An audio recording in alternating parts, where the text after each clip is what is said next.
کی اعدام شده؟ 1 سال پیش. احتمال داره یه مبلغی بهت بدن، اما الان بهت قول نمیدم که اگه نشد ناراحت نشی. ممنون. همین 1-2 هفته میدم. باشه. بابا رفته یه جای دور. شما همسر مرحوم بابک پارسا هستین؟ بله. به هر حال اشتباهیه که پیش اومده و ما از این بابت خیلی متاسفم. مگه این بچه جز تو کیو داره؟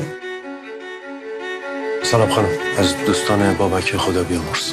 من خدمتتون رسیدم بگم یه بدهی به بابک داشتم.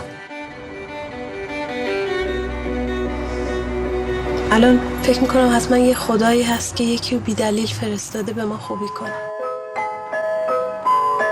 میبینم صورتمو تو آینه، تا هر وقت بخوای میتونی پیشم بمونی. منو بی تو خیلی خوشحالیم که تو اینجایی. باورم نمیشه هر چی میبینم